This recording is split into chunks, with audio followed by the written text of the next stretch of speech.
Muy buenas tardes a todos, bienvenidos a este séptimo encuentro del curso de Cuidados Domiciliarios Integrados 2023, en el cual en el día de hoy vamos a hablar del proceso de alta del paciente de cuidados domiciliarios. Un procedimiento tan importante como el de admisión y ligado a la admisión porque se supone que si uno conoce los criterios de admisión de un paciente, en contrapartida también conoce los criterios de alta. Sin embargo, esto no ocurre siempre porque diversos motivos llevan a que se prolonguen las estadías en cuidados domiciliarios y se postergue el alta de los pacientes, lo cual es ahí donde el uso irracional del recurso impacta negativamente en los costos de salud, pero además un paciente que recibe un tratamiento que no necesita o que se le hace un estudio diagnóstico sin que corresponda, es un paciente que solamente aumenta los riesgos de hacer complicaciones.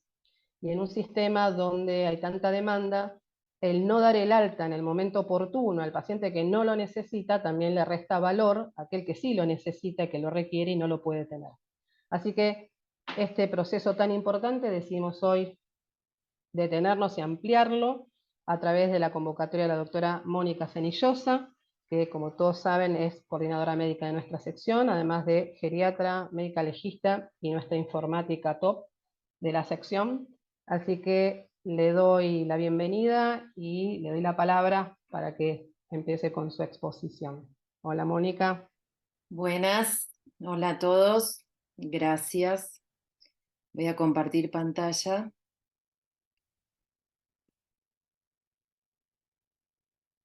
¿Se ve? Sí, se ve perfecto. Sí, se Bien. ve. Sí, sí. Buenísimo. Me mata que te suena como un dindón cada vez que se une alguien, porque estoy como anfitriona, debe ser. Ah, claro, tal cual. Pero no lo escuchan todos. A No, mí no me molesta igual, pero me causaba gracia que está tintón todo el sí, tiempo. sí, exacto. Bueno, arrancamos. La idea hoy es hablar de la finalización del cuidado, como dijo Silvana. Los objetivos de la charla de hoy son definir el proceso de alta del paciente que no necesita estar en cuidados domiciliarios, planificar la transición entre los distintos ámbitos de atención, distinguir los componentes del alta y reconocer la importancia de la continuidad del cuidado. Vamos a ver cómo se puede hacer todo esto. Empezamos con una hipótesis. Todo paciente que ingresa a medicina domiciliaria permanece en forma indefinida, no se puede dar el alta nunca, no puede salir más del sistema. Mito o realidad.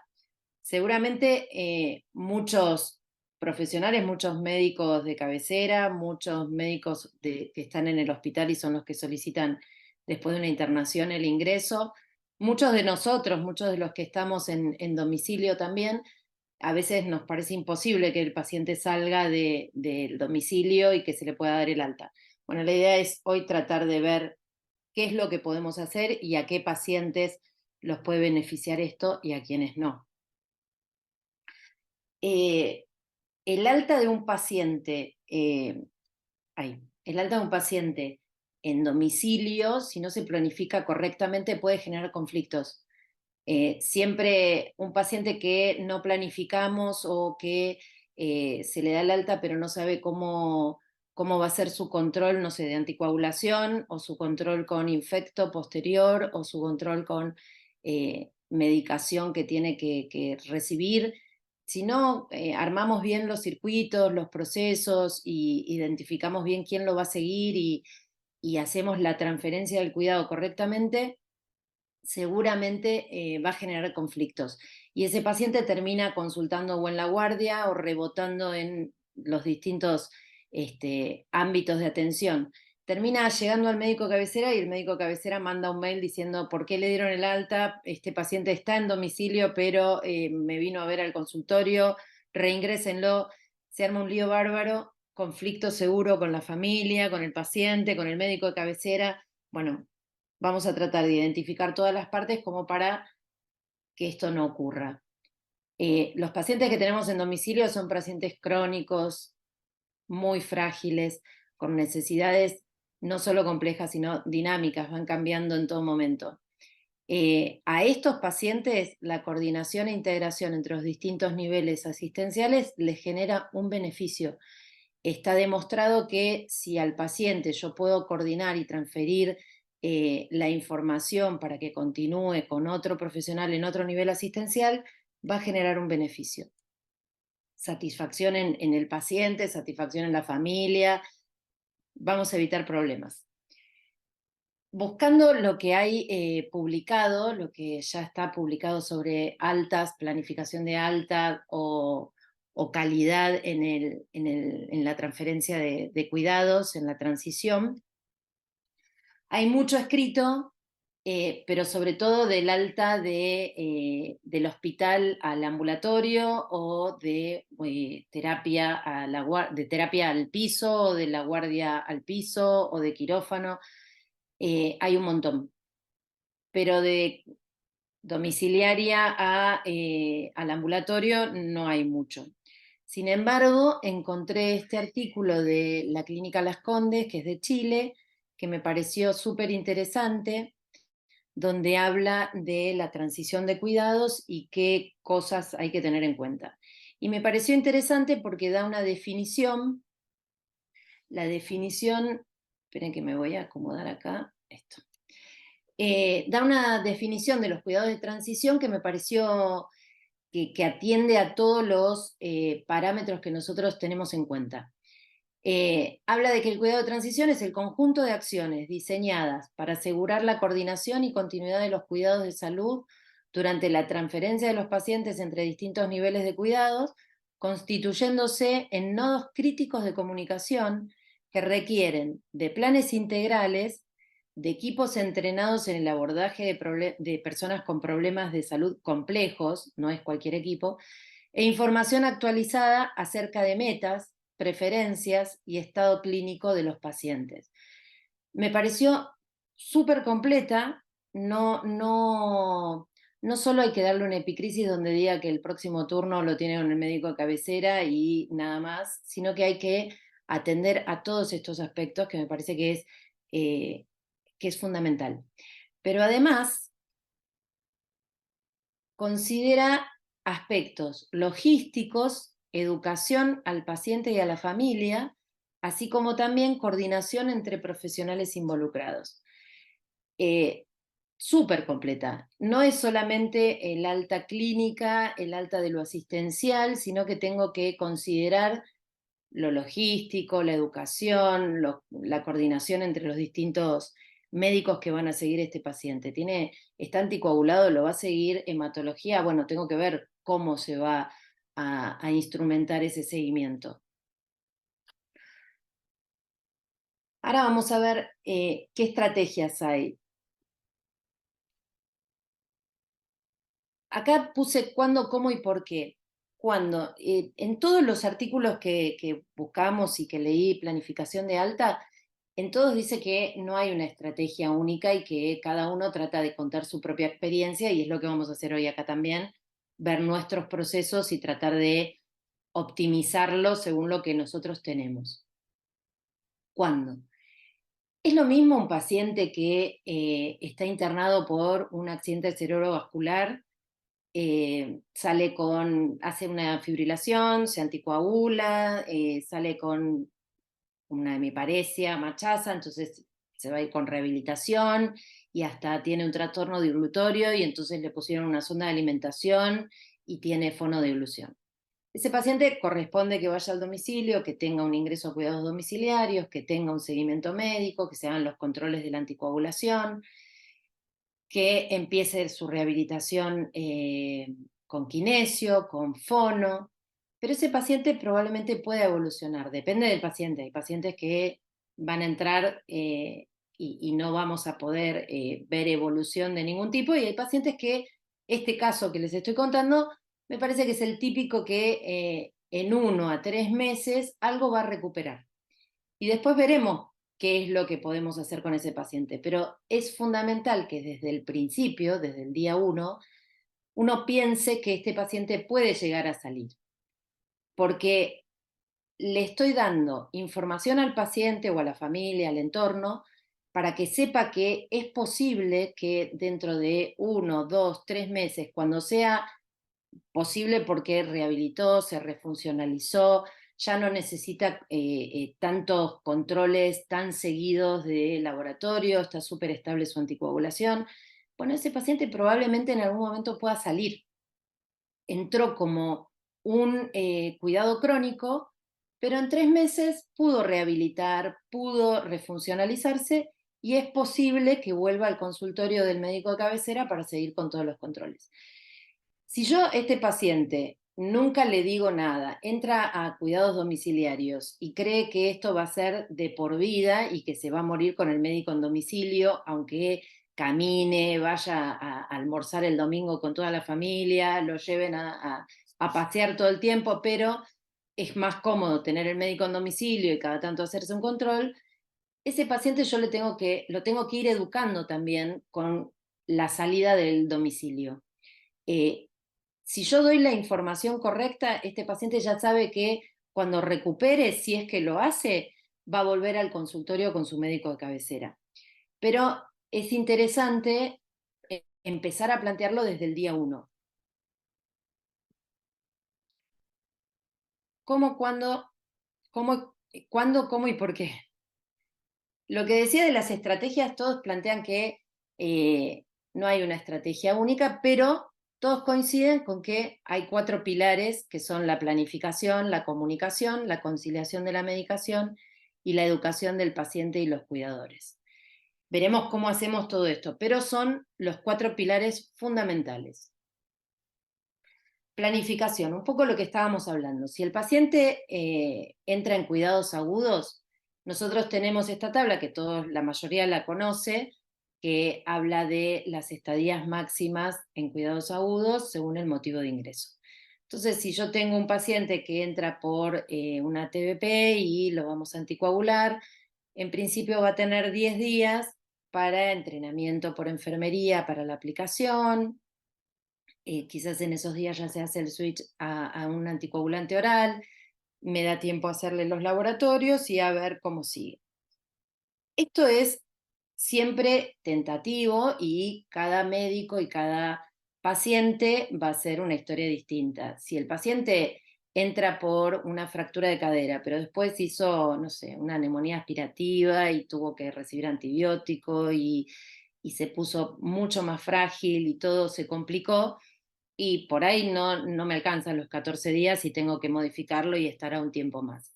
Pero la mayoría, por lo menos en lo que es estadísticamente, nuestros pacientes a los 7, 10 días, 14 días es el tiempo necesario para poder transitar el cuidado agudo y pasarlo a cuidados crónicos. Ahora vamos a ver por qué muchas veces se prolonga el cuidado agudo por la necesidad de continuar con kinesiología. No es necesario tenerlo en agudos para seguir con kinesio. O porque tiene que recibir Nutrizón y entonces lo dejo en agudos para que se lo puedan proveer. No. Ahora vamos a ir viendo cada una de las cuestiones, pero en principio estos son los días que deberíamos tener en cuidados agudos a estas patologías. En cuidados crónicos es bastante más complejo. Nosotros tenemos los pacientes divididos en crónicos no complejos, complejos, avanzados y terminales. El crónico no complejo es el que no llega al control ambulatorio, no puede ir por algo. Por ahí es el ACV que hablábamos al principio.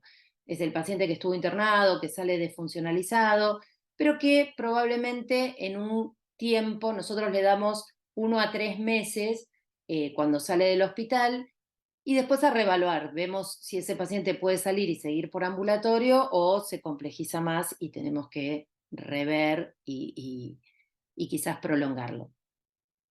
El paciente crónico complejo es el paciente más activo, con alta carga de morbilidad y consumo de recursos. Es ese paciente que va y viene, se interna 20 veces en la guardia, en la internación, en piso. Después el crónico complejo avanzado, el irreversible, mayor deterioro funcional, mayor limitación, expectativa de vida a 2 años, y el terminal, el que tiene criterios de terminalidad y expectativa de vida menor a 6 meses.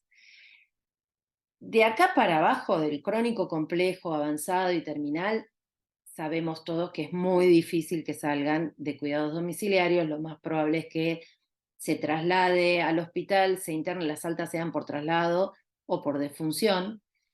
Pero en el crónico no complejo, y a veces algunos de los crónicos complejos, uno tendría que plantearse la planificación y ver cómo le va. Entonces, en resumen, todos conocemos pacientes agudos, pacientes crónicos, podemos dividirlo en crónico indefinido y crónico no indefinido. El agudo ya sabemos que el alta es en el tiempo previsto. Y en general todos estos agudos salen con alta a domicilio y siguen por el médico de cabecera. En los crónicos tenemos esto, crónico indefinido, que van a ser los terminales, los avanzados y la mayoría de los crónicos complejos, y las altas, lo que decía, son altas por traslado de función. Y los crónicos no indefinidos, ahí tengo el no complejo y algunos de los complejos que voy a poder planificar la transferencia de cuidados. Bueno, vamos a votar. ¿Están despiertos? ¿Se durmieron todos? A ver cómo es esto. Estamos.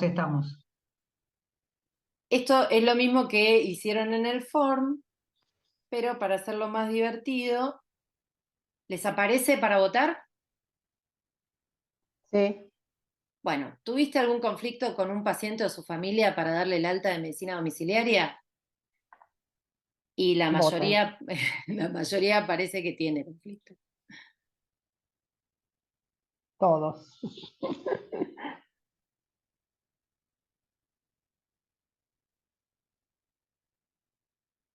Van como 30, esto es para jugar, esto es anónimo, gratuito, así que no pasa nada, es fácil porque no hay nada más que poner sí, no recuerdo. Perfecto. No es el Bueno, 22 de octubre tampoco. no, esto es más fácil, Por eso. no tiene mucha... Finalizo la votación para que vean. ¿Ahí lo están viendo? Perfectamente. Sí. 66% dice que tuvo algún conflicto en el alta, 31% no, tuvo mucha suerte, y 1 no recuerda.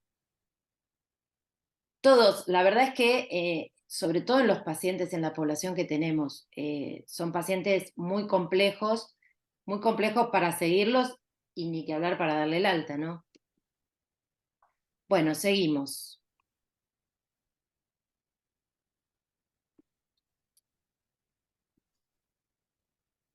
Ok.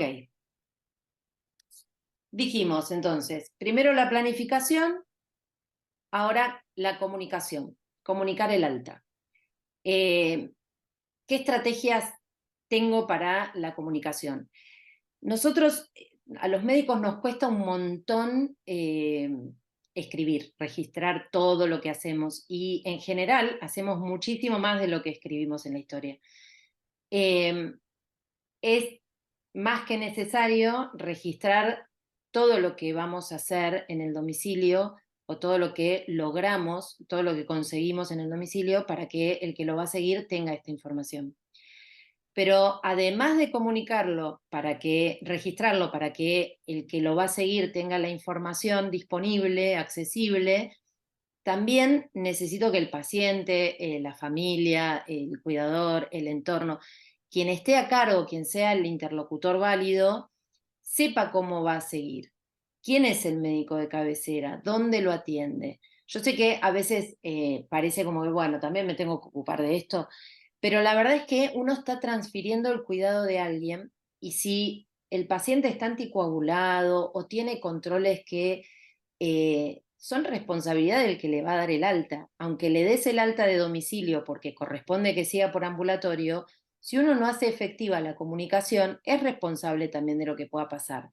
Si este paciente, al día siguiente que le doy el alta, tiene un RIN de 12 y termina sangrando por todos lados, es responsabilidad no haber pasado el cuidado de este paciente como correspondía si no se hizo. Entonces, una estrategia es hablar con el paciente desde el principio. Si usted va a seguir con el médico de cabecera, ¿lo ve al médico de cabecera? ¿Cuándo lo vio por última vez antes de entrar a cuidados domiciliarios? Bueno, yo lo veo, mi médico es Shapira, lo amo a Shapira y voy a seguir con él siempre que pueda. Bueno, perfecto. ¿Y cómo lo ve? Por teleconsulta. Bueno, más fácil todavía. Y muchas veces incluso los pacientes tienen asignados turnos porque saben que una vez por año se van a hacer el control, entonces tiene asignado ya el turno del médico de cabecera un año antes. Y también facilita, porque si yo le voy a dar el alta, yo sé que muchos me van a decir, bueno, le quiero dar el alta y el médico de cabecera le da turno para dentro de 6 meses. No tiene sentido si el médico no lo puede ver. Entonces, bueno, tratar de ver con el paciente quién lo sigue, dónde lo sigue, cómo se comunica con el médico de cabecera. ¿Usa el portal? Eh, ¿Usa el portal para pedir turnos? ¿Usa turnos de teleconsulta o solo presenciales? ¿Usa la mensajería del portal? Se van a sorprender, pero a veces uno subestima que, bueno, no, mis pacientes no usan, no tienen ni idea de cómo usar el teléfono, ni internet, ni nada, pero el cuidador por ahí sí, y le maneja el teléfono y tiene el portal abierto y hace todo a través del portal. El hospital tiene, el plan de salud tiene 700.000 afiliados o algo así, el 60% usa el portal de salud. Entonces, es una herramienta que está hecha, hace más de 15 años tiene el portal, está hecha como herramienta para la comunidad. Se van a sorprender, muchos más de lo que uno piensa utilizan el portal. Después, ¿qué medicación va a continuar? No es solamente dejarle una epicrisis o un papelucho o un... No, tenemos que ver bien qué medicación tiene, comunicársela al paciente o a la familia, depende de la lucidez de nuestro paciente, pero tenemos que hablar del tratamiento que va a seguir después del alta. Entonces, no es solamente dejarle un papel con los remedios o decirle lo tiene en el recetario crónico, porque como muchos manejan el recetario crónico y lo piden por ahí, después cuando abren el recetario tienen 200.000 fármacos que no saben desde cuándo lo tienen, si están vigentes o no, y por ahí no tiene vigente el que debe continuar y tiene vigente el que justamente estaba suspendido. Entonces hay que revisar todo este tema y hay que hablarlo con el paciente y con la familia. No solamente registrarlo, porque a veces también hacemos esto de registrarlo en la historia clínica, pero nadie le avisó al paciente cómo seguía. Entonces, todas las consideraciones que uno crea necesario son bienvenidas en este punto. Y me encanta New Amsterdam, por eso lo puse al doctor acá que nos dé el ok. Votamos de nuevo. A ver. Denme un segundo. Pregunta 2. De las altas que diste en los últimos 3 meses, la mayoría fueron por traslado al hospital, defunción, alta para continuar ambulatorio, no recuerdo. Seguramente debería haber de todo, porque si no dividimos, no estoy preguntando, ¿en los agudos pudiste dar el alta? ¿En los crónicos pudiste dar el alta? Pero por el porcentaje que tenemos agudos crónicos, se supone que los agudos seguramente van a pasar al alta. Espero dos minutitos y lo comparto. Y los crónicos en general son por traslado al hospital o por defunción.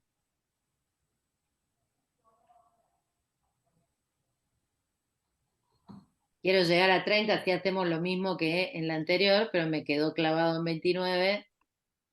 Finalizamos. Comparto. ¿Lo ven? Parecido. Parecido, traslado al hospital 60, 17 de función, 17 alta, de 30 que votaron.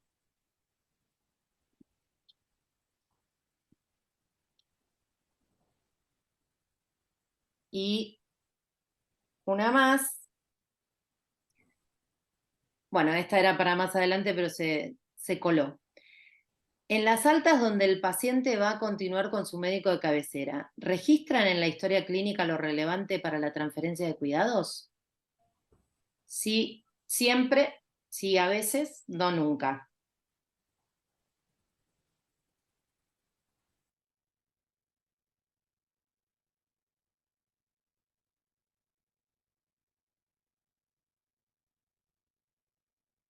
Bien. Finalizo, comparto. El 63% sí, a veces. 30% siempre. Y 7% nunca. El siempre o a veces depende del paciente. Nada de esto es que es la verdad absoluta y debe ser sí siempre, ni sí a veces, ni no nunca. Depende de los pacientes. Si el paciente es un posoperatorio de rodilla en un paciente de 60 años, autoválido, que va y viene para todos lados, y la verdad es que mucho sentido no tiene con que escriba lo que ocurrió en el domicilio y lo deje registrado en la historia clínica, seguramente alcance. Pero el paciente complejo, el que está con alimentación, con nutrición, con anticoagulación, con lo que fuera, y sí, la verdad es que ese necesita que se transfiera, que se registre en la historia clínica para que todos tengan acceso a esa información. Bien, vuelvo para atrás, después seguimos votando.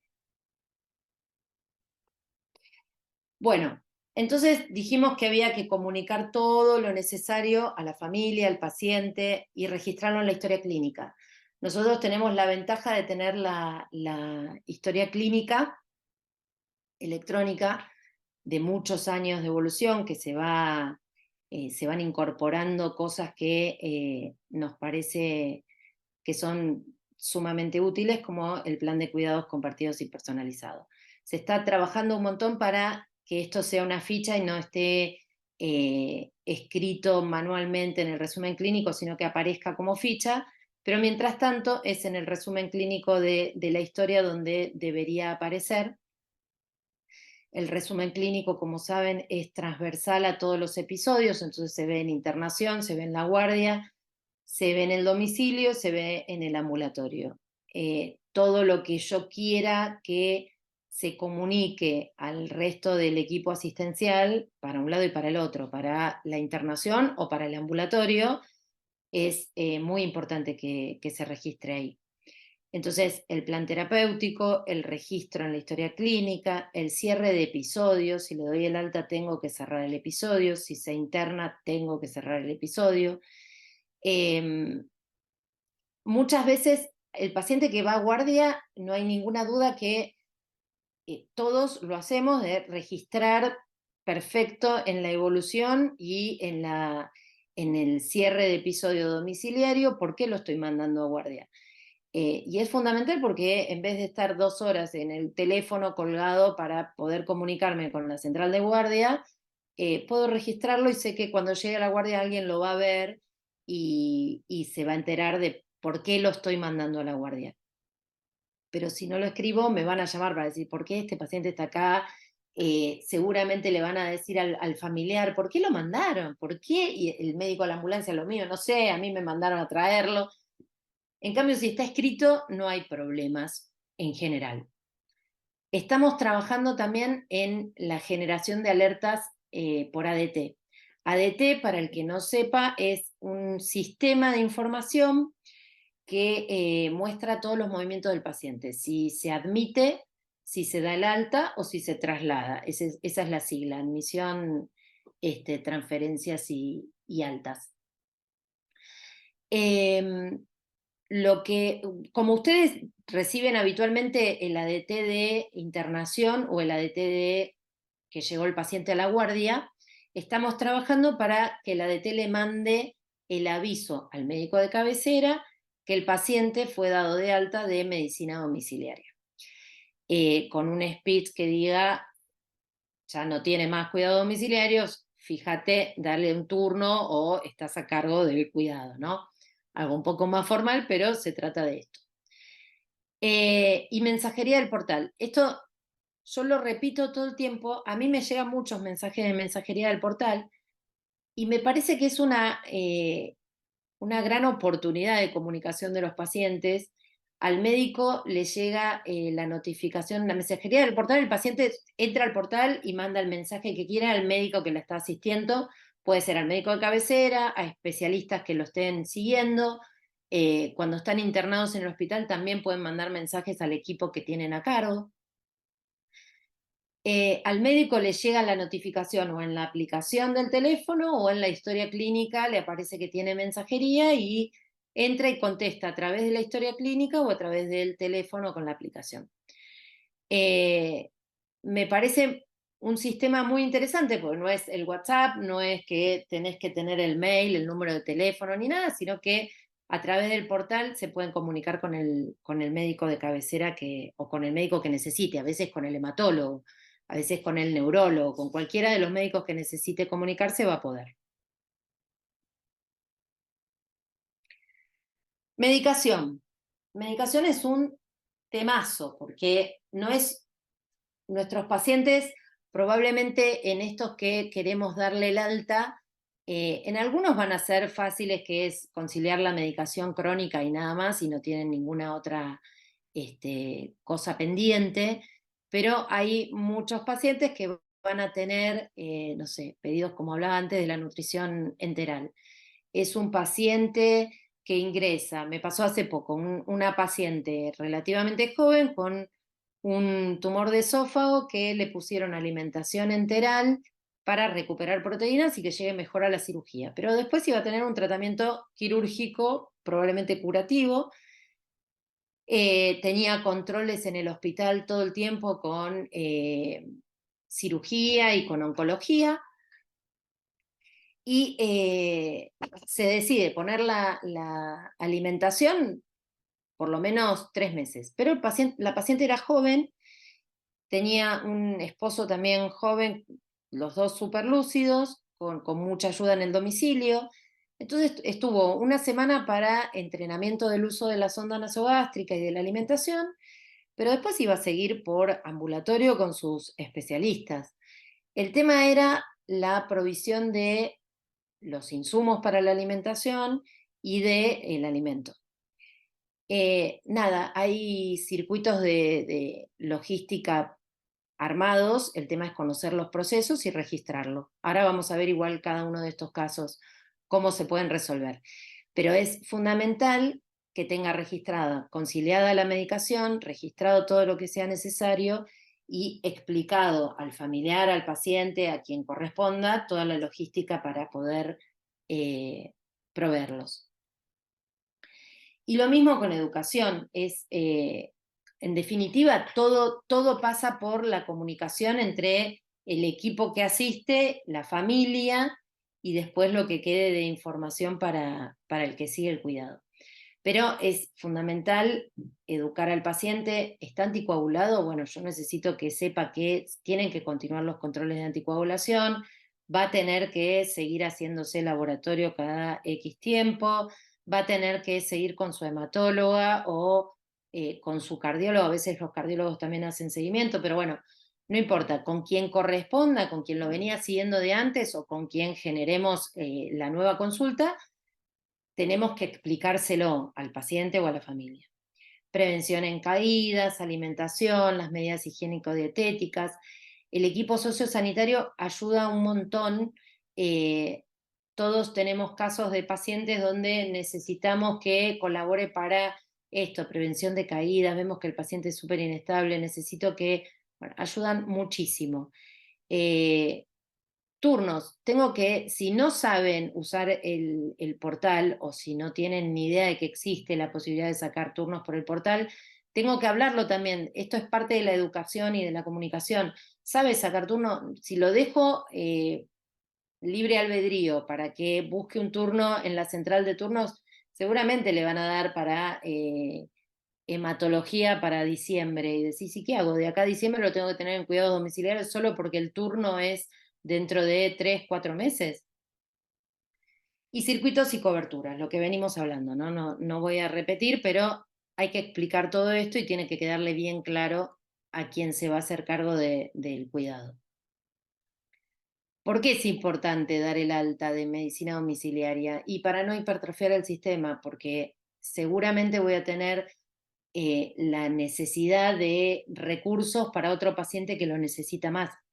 Si yo tengo un sistema más ágil, esto me va a permitir admitir más pacientes o por lo menos admitirlos optimizando los recursos que tengo, ¿sí?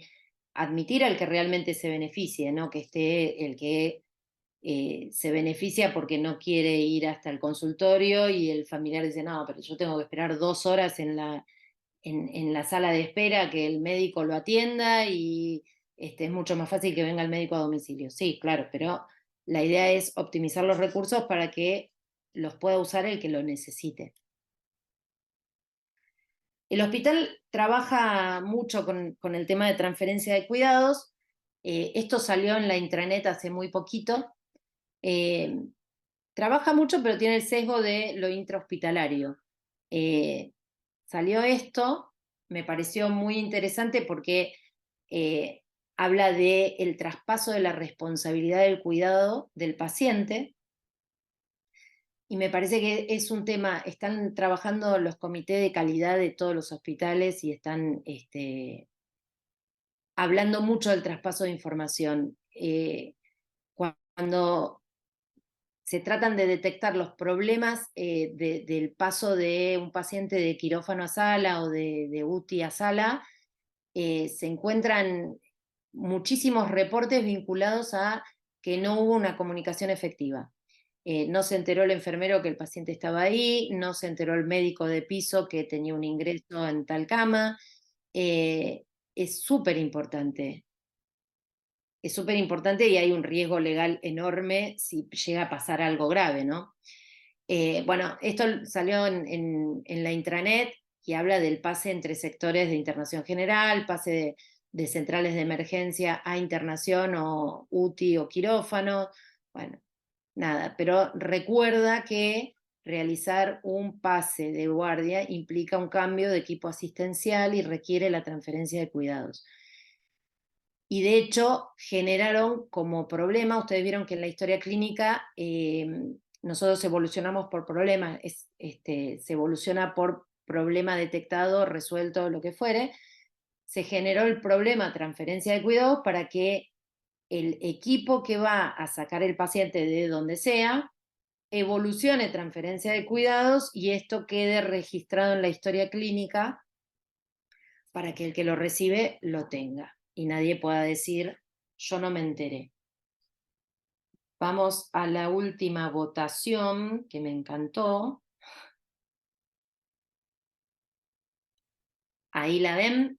¿Alguna vez te comunicaste con el médico de cabecera de tu paciente para contarle que le dabas el alta de medicina domiciliaria? ¿Sí o no?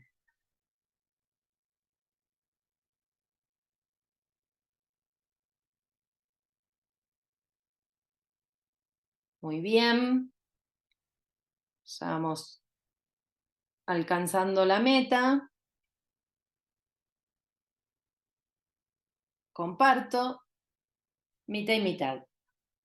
48% sí, 52% no. Bien. Y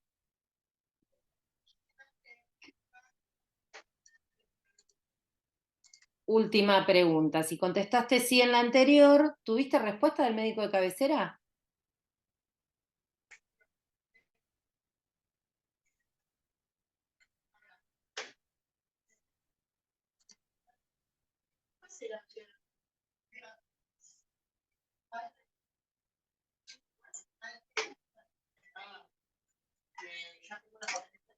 ¿67% sí, 33% no? Ahí les comparto para que lo vean. 67% recibió respuesta.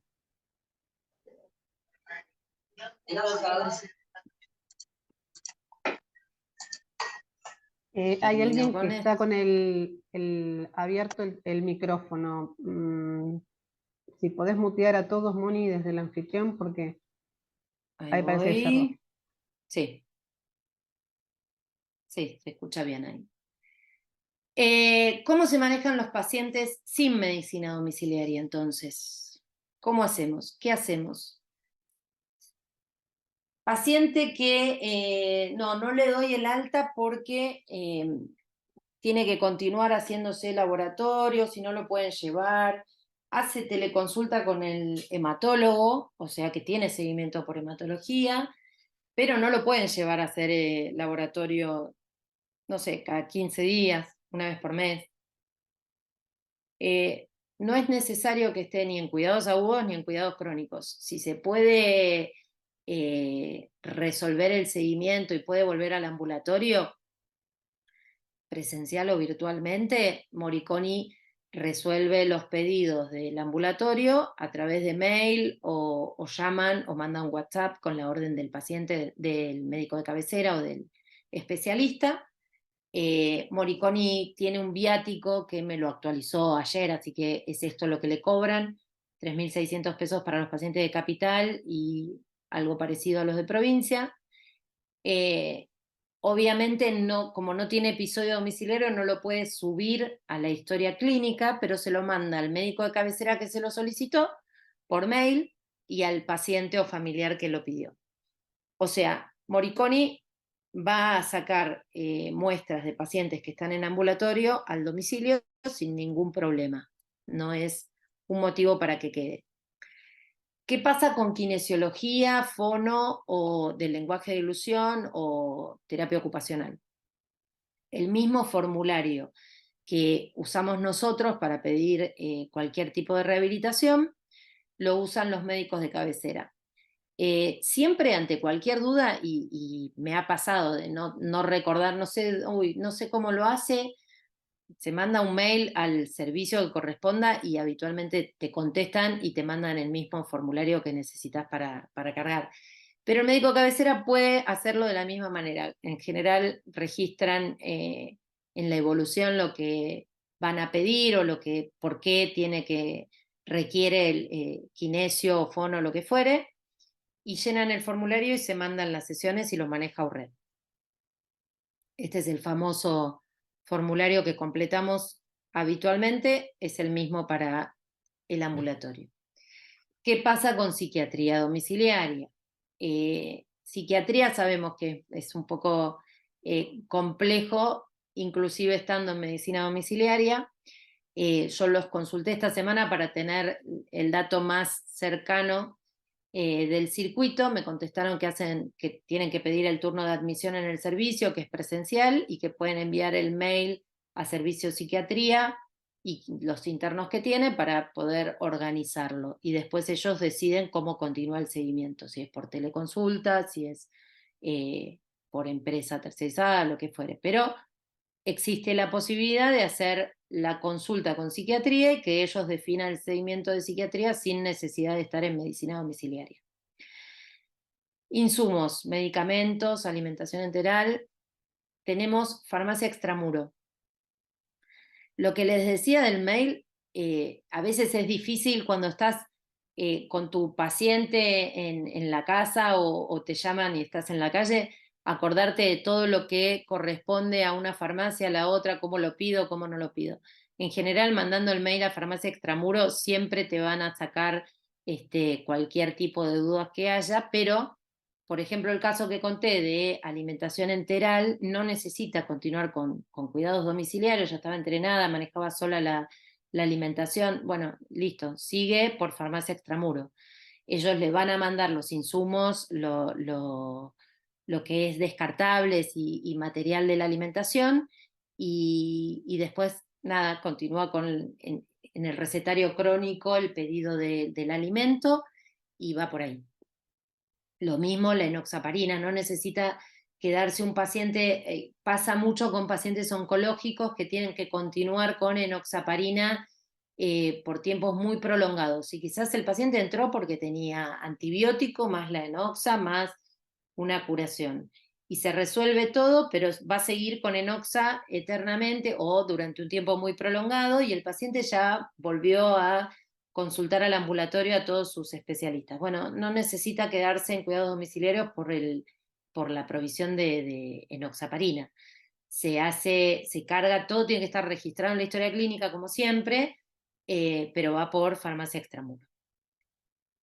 Lo mismo, cuestiones de ortopedia, por ahí es más raro y en general va por discapacidad, pero si tienen algún pedido especial de algún paciente que no tiene certificado de discapacidad, cuidados extramuros en general es el área que lo resuelve.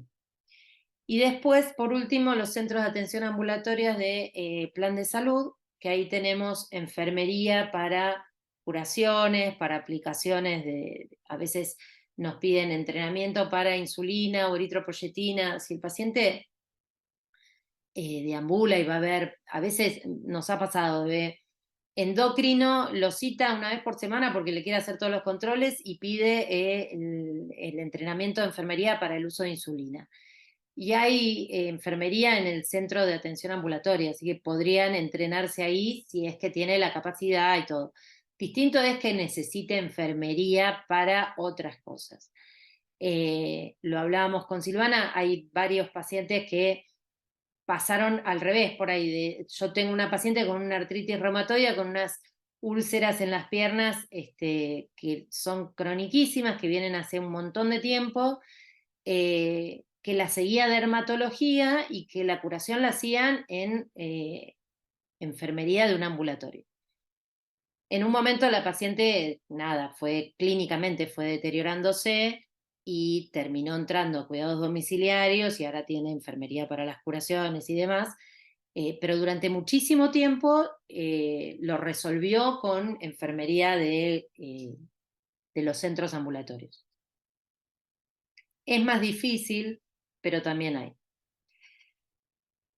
Bueno, esto es algo que a mí me gusta, todos saben que me gustan mucho los números y me parece interesante, por ahí no tienen oportunidad de ver los indicadores del hospital. El hospital tiene dentro de las solapas que ustedes ven, historia clínica y demás, hay un tablero de gestión donde se ven los indicadores. Muchas veces nosotros le contamos que, bueno, el indicador de registro de historia clínica está dando mal porque se está evolucionando poco, o la tasa de visita, o lo que fuera. Bueno, son los indicadores hospitalarios. En el caso de las altas, se ven de esta manera. Se ven por médico, por cuidados agudos y crónicos, y la evolución dependiendo de los periodos de tiempo. Yo puse acá para ver un trimestre entre, creo que era mayo y junio de este año, abril y junio. Esto para ver los agudos, hay 279 altas en este trimestre, abril-junio, y la estadía promedio fue de 72 días. Es bastante prolongada para cuidados agudos. Acuérdense que les mostré la tabla con 10, 14 días promedio de estadía máxima de cuidados agudos, sin embargo, nos da 72 la estadía promedio. Es bastante larga y es un tema para seguir trabajando. En los crónicos, fíjense que en el mismo periodo tenemos 1034 altas. ¿Qué pasó? Hay más altas de crónicos que de agudos, y la estadía es de 289 días. Acá se ve mejor. Entonces los agudos, 279 altas, 72 de estadía, y los crónicos, 1034 con casi 300 días de estadía. Es bastante lógica la estadía de los crónicos, no tanto la de los agudos. Cuando uno disgrega las altas, esto es lo que venimos hablando hasta ahora. En los agudos, las altas son a domicilio, o sea, para que sigan por ambulatorio. En cambio, en los crónicos, las altas son, fíjense que de estas 3 son traslados al hospital, 4 traslados al hospital, una defunción y una alta para seguir por ambulatorio. O sea, coincide con todo lo que venimos hablando. Es difícil dar altas de los pacientes crónicos, la mayoría se van a internar o morir en el domicilio, pero acá tenemos una oportunidad que no tenemos que perder. Conclusiones, entonces: todo paciente que ingresa a medicina domiciliaria permanece indefinidamente en medicina domiciliaria. Mito. No, no es así, no permanece indefinidamente nadie. 4 pilares fundamentales: la planificación desde la primera visita, como hablamos. Es importantísimo darle certeza al paciente de este es el proceso y vamos a tratar de cumplir estos objetivos, y si llegamos a esta meta va a volver al ambulatorio. Si lo hago desde la primera visita, tengo muchas más chances de que cuando llegue ese momento todo funcione mejor. La familia sabe que va a pasar al ambulatorio, el paciente sabe que se terminan las visitas, no es algo indefinido. Comunicación efectiva: tiene que estar registrado en la historia clínica y tengo que hablar con la familia, con el paciente, con el cuidador, y que me hayan entendido lo que hablé, ¿no? Conciliación de la medicación: tiene que estar registrada, conciliada, y la logística, cómo lo va a conseguir, y educación del paciente y de los cuidadores, su entorno, ¿sí? Bueno, esto es el form que llenaron, da exactamente lo mismo que lo que estuvimos hablando. Conflictos con la familia, y la mitad algún conflicto tuvo. Buenísimo que el 42% no, pero en general, si tenemos dificultades o no sabemos, si no prestamos atención por ahí a los circuitos de logística, o cómo van a seguir con el seguimiento, algún conflicto vamos a tener. Alguien nos va a decir: ¿por qué le das el alta si estamos perfectos así y vos lo ves cada mes y nosotros estamos felices? Bueno, lo que venimos hablando. ¿A cuántos pacientes se le dio el alta? Esta no se las había puesto acá. En 50%, 3 a 5 altas tuvo en el último periodo. En general tenemos bastante movimiento de altas, muchos son por los traslados al hospital, pero tenemos también altas a domicilio.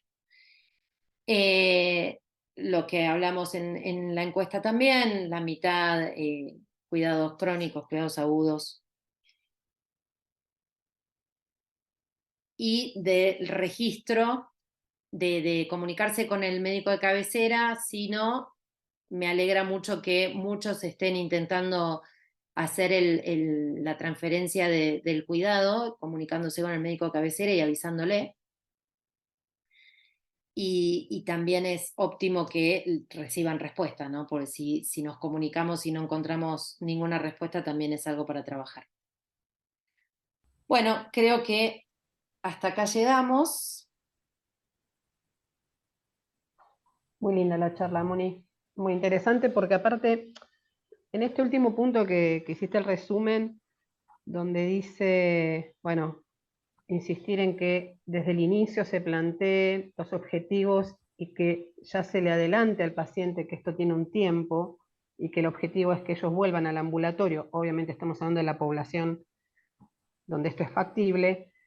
Para aquel que tiene ganas de volver al ambulatorio es motivador, ¿sí? Porque es motivador decir: mira, vino el médico y me dijo que le vamos a poner pilas, vamos a hacer esto, vamos a rehabilitar, vamos a tratar de volver a una situación previa. Me parece que además es bueno para el paciente que quiere mejorar. Y para aquellos que están esperando la comodidad, digamos, bueno, ahora me quedo acá, me vienen a hacer todo en domicilio, ya también es de entrada marcar un territorio, marcar, digamos, delimitar un plazo, y que después esto no sea una bola de nieve que, ay, pero yo creía, pero a mí nadie me dijo, que suele pasar este tipo de planteas, porque a mí el médico de cabecera me dijo que yo iba a estar en mi casa. O sea, me parece que desde todo punto de vista, la planificación desde la primera visita es algo que tendríamos que reforzar. Y la verdad es que yo le preguntaría, lástima no está esta pregunta que se me acaba de ocurrir, es cuántos realmente planifican desde la primera visita el alta. Creo que es un punto que tenemos que reforzar porque no está incorporado en esta evaluación multidimensional que hacemos al principio. Quizás habría que ahí ya mismo, más allá del plan de acción y todo lo que, el plan de trabajo, tendríamos que ya poner cuál es el periodo de permanencia que uno estima y cuándo sería el alta posible. Acá no sé si hubo preguntas. Yo Sí, la verdad es que... justo estaba leyendo. Ah, Eh, si querés, no sé, ¿querés dejar un ratito más compartida o querés que ya si ellos... quieren, sacamos así nos vemos. Y los que quieran mejor. preguntar eso. Así interactuamos un poquito viéndonos. Acá dice, ¿querés que lea las preguntas? Dale, dale, dale. Acá creo. Luis Rizo dice, muchos de los reclamos de mis pacientes es la demora en conseguir el turno con el médico de cabecera, según ellos la demora es 2 meses. ¿Se podrá modificar? Mi experiencia es que cuando se complica mucho y le quiero dar el alta, mando mail al médico de cabecera y le digo, mirá, está buscando y no le dan turno, alguna posibilidad, y en general me contestan. Me contestan bien, digo, se organiza. La otra es, muchas veces te dicen eso porque también es esto de que saben que los turnos son lejanos. Cualquiera que te diga esto, nadie se lo va a discutir porque sabemos que todos los turnos son para dentro de mucho tiempo. Entonces, también la gente tiene el speech sin fijarse demasiado. En general, todos tienen sobreturnos y pueden armarse algo a voluntad, ¿no? Pero si tenés necesidad y te parece que tu paciente está para ambulatorio, yo le mandaría mail diciéndole, mira, no consigue turno y listo. Y la otra es que el paciente se comunica a través de mensajería. En general, todos los médicos de cabecera responden por mensajería y la mayoría tienen muy buena onda y cuando le dicen me está por dar el alta y yo necesito un turno y me dan para dentro de mucho tiempo, le contestan por el mismo mensaje del portal y se solucionan. Yo los obligo a usar mucho el portal. Flor dice, la ventaja que tenemos es que cuando ingresa un paciente está estimada la fecha de finalización, por lo cual se puede planificar el alta en la última visita antes de finalizar el episodio. Exactamente, si el paciente está en agudos, tenemos esta tabla que ya les mostré. Si el paciente está en crónicos, en realidad, en general, el no complejo le damos 1 a 3 meses, como lo hablamos, y en los otros depende de cada caso, puede ser 3, 6 a 1 año, 3, 6 meses a 1 año. Todo depende del tipo de paciente, pero yo siempre, los médicos de mi zona los tengo cansados con el ejemplo de mi suegra, pero mi suegra es un gran ejemplo de un crónico complejo que después volvió al consultorio ambulatorio. Flavio me hace caras porque se lo cuento todo el tiempo. Mi suegra estuvo durante 1 año entrando y saliendo de internaciones gravísimas. Empezó con una fractura de vértebra, después se encontró cuando la quisieron operar de la vértebra para hacer la cementoplastia, tenía una estenosis aórtica severísima, termina con una TAVI, se agarra COVID y está grave con COVID, se escaró, salió con escaras, salió anticoagulada. Fue una catástrofe, 1 año tremendo. Pensábamos que estaba en su etapa terminal, había quedado viuda, vivía sola, estaba deprimida. Nada, pensamos que no iba a zafar. Fue 1 año tremendo, de hecho la tuvimos que institucionalizar, fue una residencia donde todo mejoró. Se hizo amiga de la gente que está ahí, está feliz, rehabilitó, se curó todo lo que tenía que curarse y ahora camina con un andador, podría caminar con bastón, pero se siente más segura con andador, va a la peluquería, sale todos los fines de semana con las amigas a almorzar a algún lado, listo, esta paciente no tiene que estar en cuidados domiciliarios, aunque está en un geriátrico y tiene 90 años y tuvo 200.000 complicaciones el año pasado. Sin embargo, se refuncionalizó y está perfecta para ir al ambulatorio y es lo que está haciendo. Es mi ejemplo de que se puede dar el alta, mi suegra. Sigue con las reglas. A eso que decís, Mónica, que me parece fabuloso como ejemplo, porque es muy común pero está en un geriátrico, entonces como que es sinónimo de tener que estar en un cuidado domiciliario. Yo insisto en el repaso de los temas sociales y de qué peso tiene esta falta de acompañamiento a lo tecnológico, a los turnos. al acompañar en el ambulatorio a los pacientes. O sea, cuando uno repasa y ve la necesidad de por qué se aferran tanto a querer quedarse, es porque se les facilitan esas cosas fundamentalmente, ¿no? ¿Y qué me va a llevar al turno al hospital? ¿Y quién me lo va a sacar? Y me dan turno para, y no hay nadie atrás que quizás esté ayudando a que entren al portal, a que vaya estos, o sea, utilicen estos recursos, y por eso me parece ahí también muy importante la intervención del equipo sociosanitario y de una mirada integrada de este tipo de problemática. Cuando una alta se prolonga, no solamente es un tema, digamos, o la mayoría de las veces no es un tema médico en sí, sino que hay muchísimo, muchísimo de lo social, muchísimo de lo social.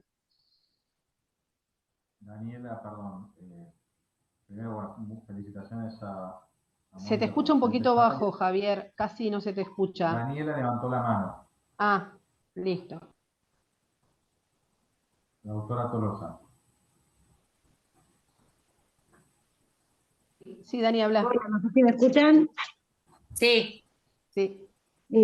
Bueno, con relación a lo que decía Mónica, creo que los médicos de cabecera saben, muchos de verdad ayudan incluso durante la internación domiciliaria, pero hay un detalle que por ahí sería bueno cada tanto recordarles, es esta lista de todas las posibilidades que se tiene, aún fuera del sistema de medicina domiciliaria, porque claramente pareciera ser que es una gestión que no la tienen tan presente. Y entonces eso no lo tienen tan presente, por ahí cada tanto sería bueno que ellos lo recordaran y lo supieran.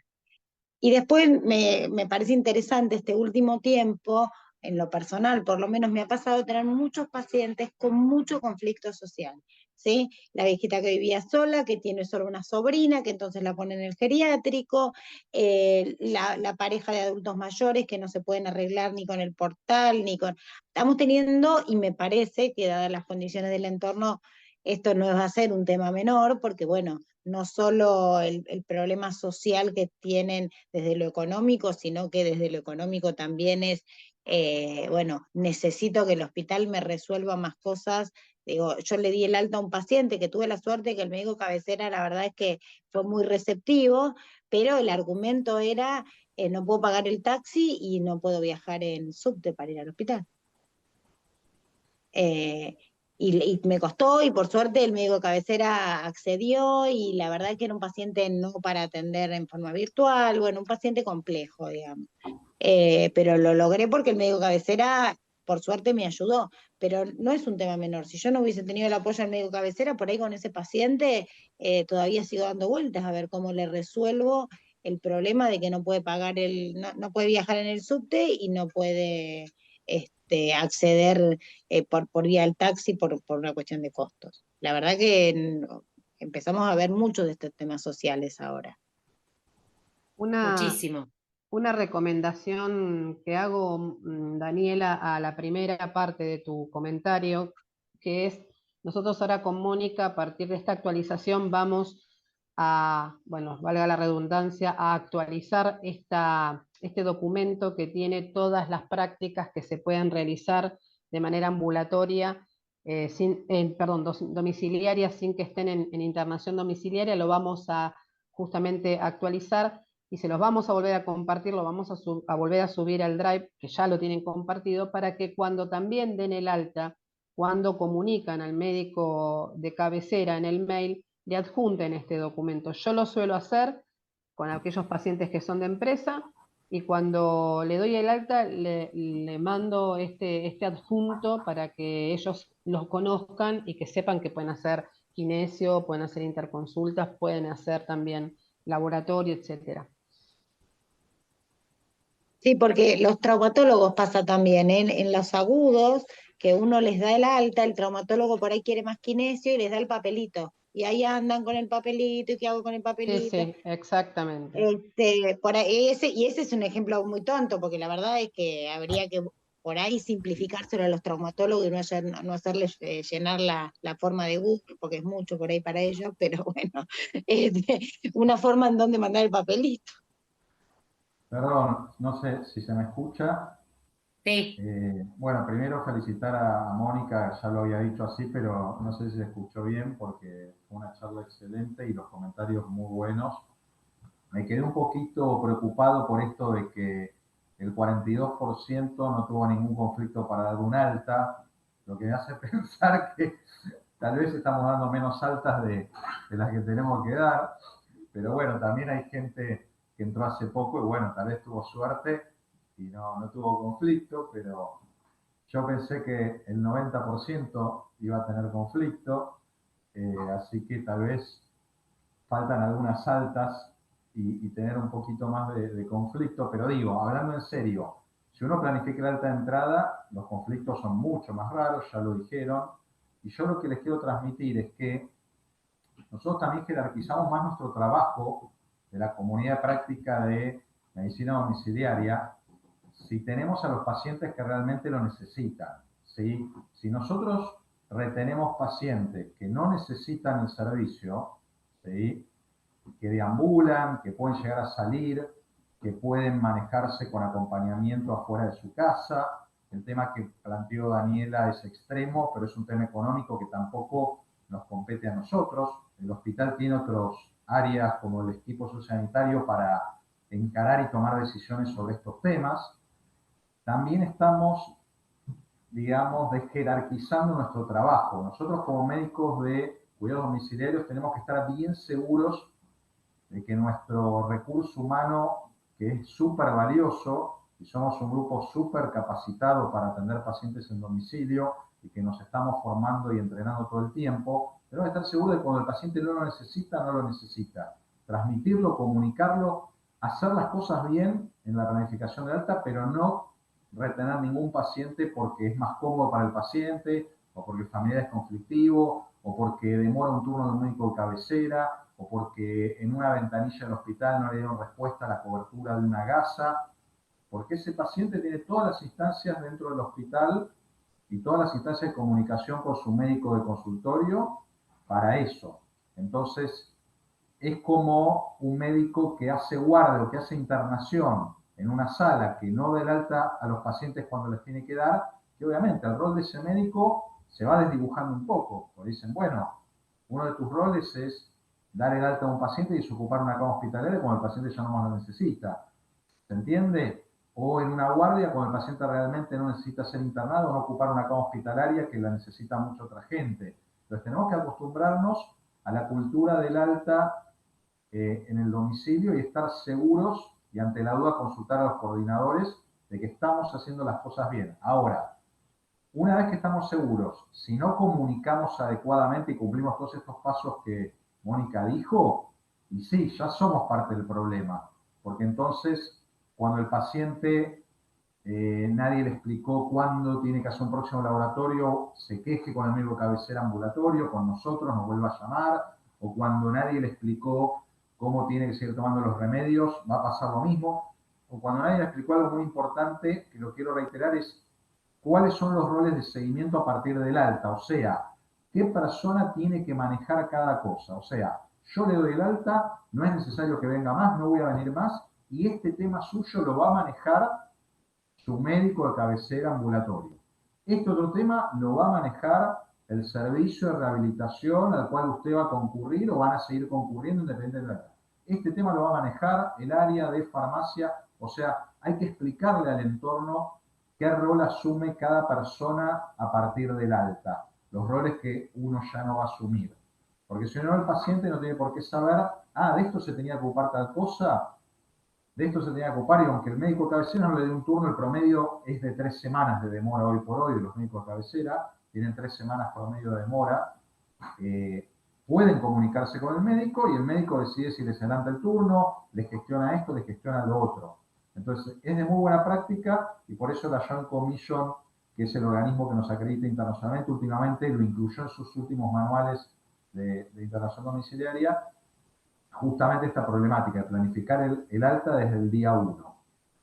Sabiendo, como dijo Mónica, que hay 3 grandes grupos: el paciente que está de alta seguro, el paciente que no está de alta seguro, o sea, que uno sabe, por ejemplo, un demente avanzado, postrado, que nunca le va a poder dar de alta, y el paciente en la zona gris, que piensa que se puede llegar a recuperar, pero es difícil. Entonces, en ese paciente, uno va anunciando la posibilidad de alta y es más para reevaluar periódicamente.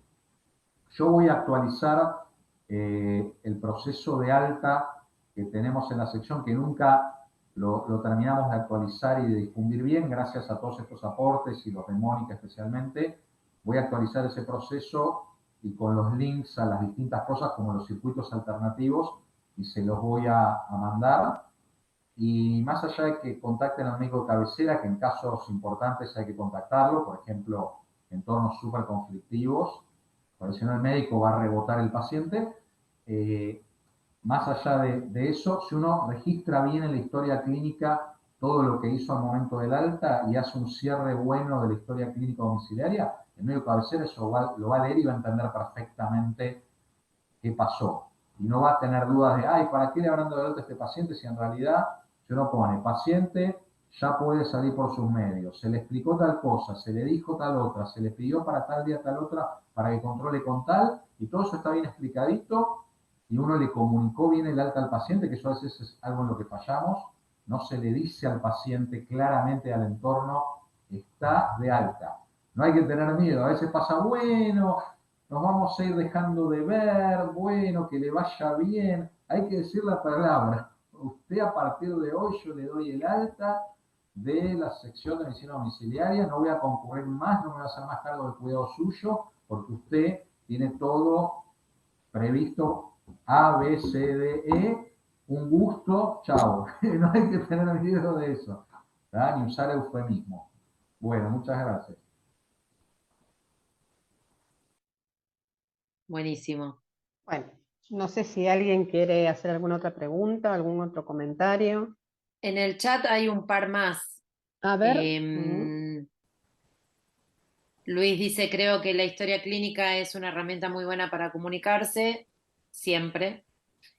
Claudia dice, en los geriátricos es mucho más difícil, seguro, porque además por ahí hay geriátricos donde tenés muchos pacientes con cuidados domiciliarios, entonces empiezan a ver, che, pero al de al lado lo ven y a mí no.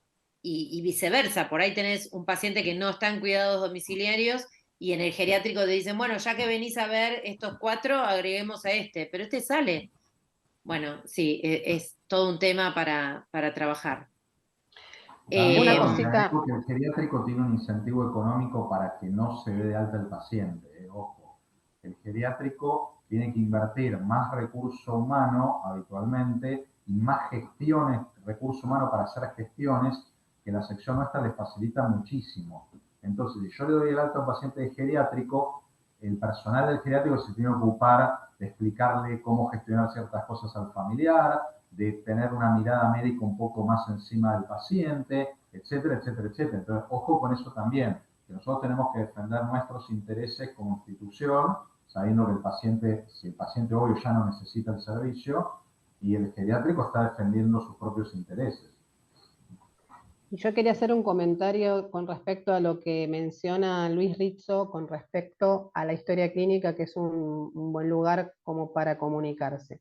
Ojo con eso también. Registrar es una cosa y utilizar la historia clínica como vía de comunicación directa con otros colegas o denunciando situaciones o escribiendo lo que no debería comunicarse a través de la historia clínica también es importante, porque muchas veces, como quizás se nos dificulta la llegada al médico, al especialista o a quien sea, lo ponemos en la historia. Trato de comunicarme con el médico de cabecera, pero no me responde, o sea, cosas así que hemos leído. Ojo con eso, porque si bien la historia clínica es primero que la historia clínica es un documento donde uno tiene que registrar sus acciones y no tiene que hacer ningún tipo de juicio de valor, ni tampoco atribuirle ciertos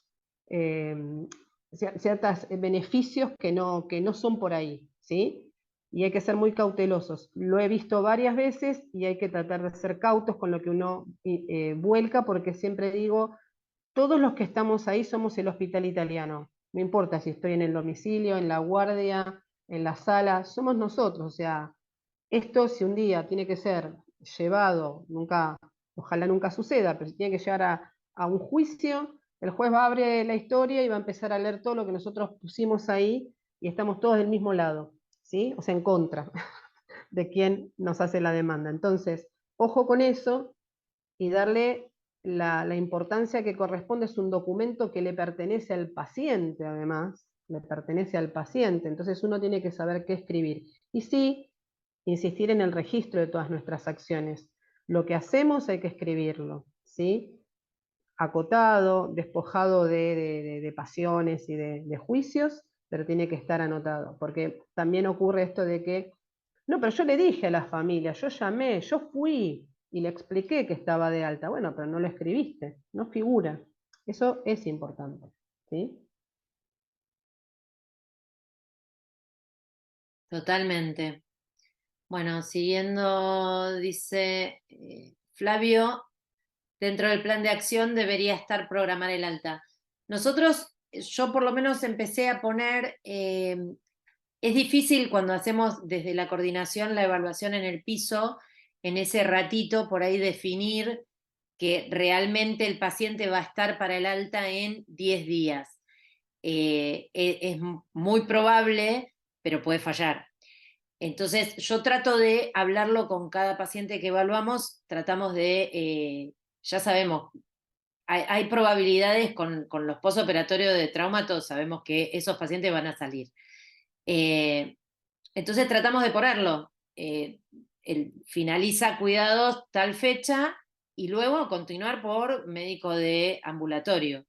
Incluso, por lo menos en San Justo, están empezando, si le damos un mes de control en domicilio, por ahí me ayudan a conseguirle el control con el médico de cabecera en 2 meses, como para ya tener algo programado y quizás si todo marcha bien se puede hacer. Es muy a voluntad, no es algo planificado, por ahí normatizado, pero da resultados. Entonces empezamos desde el principio, desde el ingreso del paciente, a poner una fecha de alta.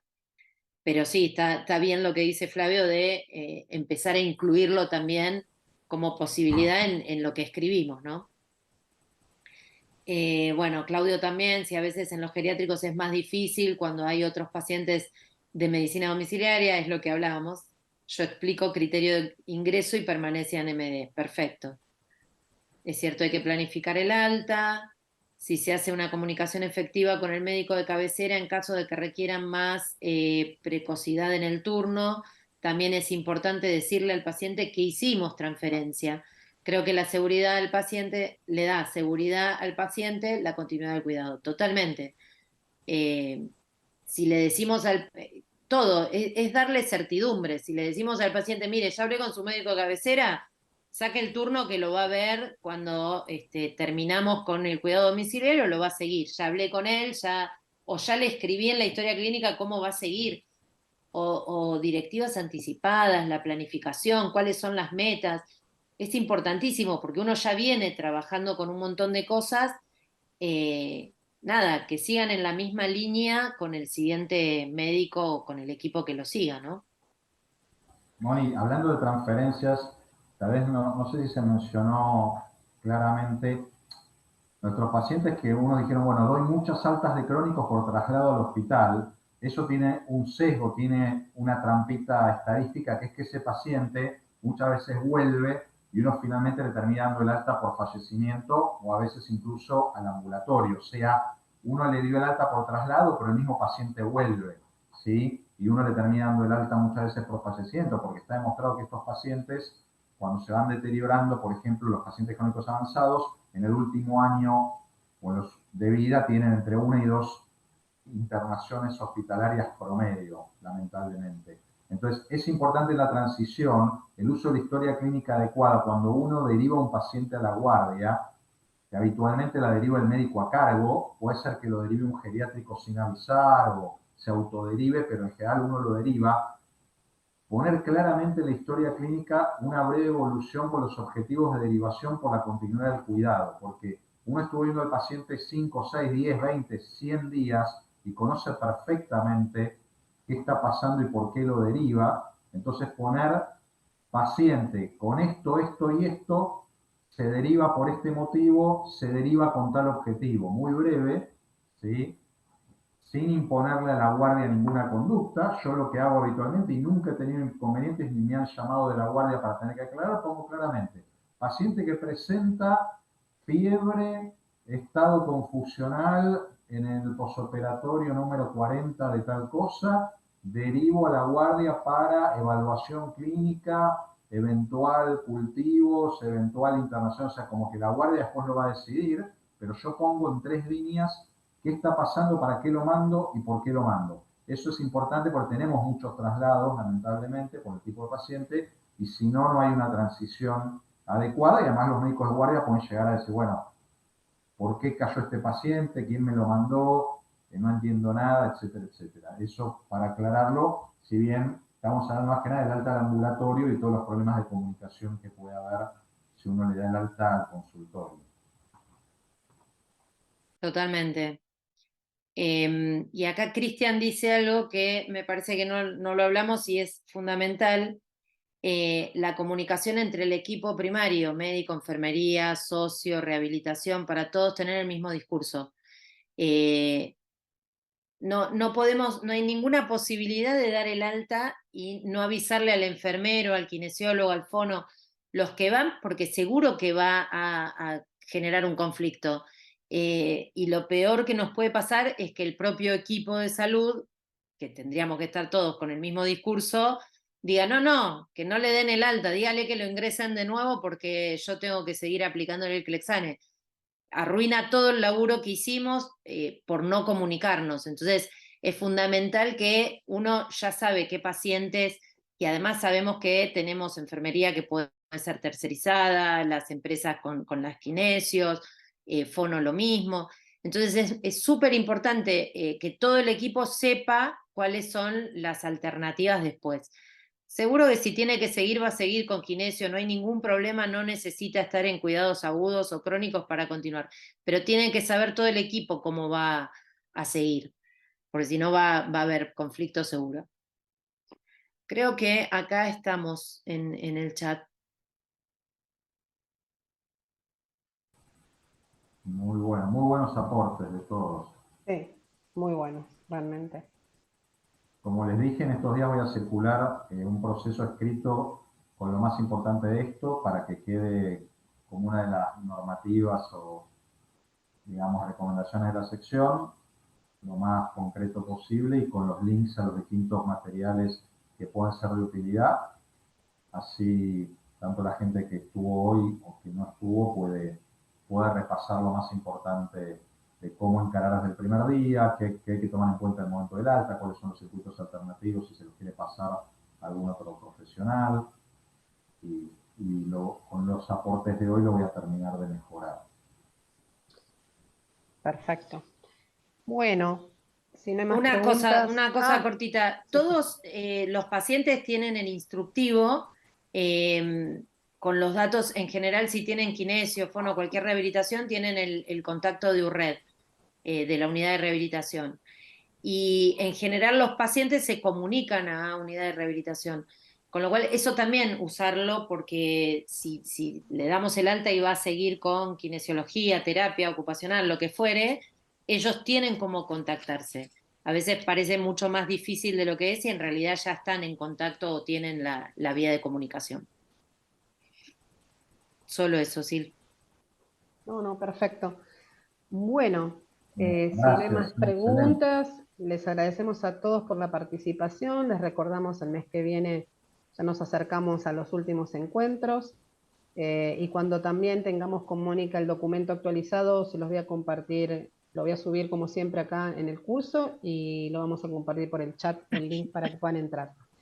Que tengan buenas tardes y que Chao, nos vemos buenas pronto. tardes. Gracias por todo. Gracias por todo. Gracias. Gracias, Mónica. Chao, Gracias, Mónica. Gracias. Chao, chao. Chao, chao. Chao, gracias. Gracias. Chau, chau.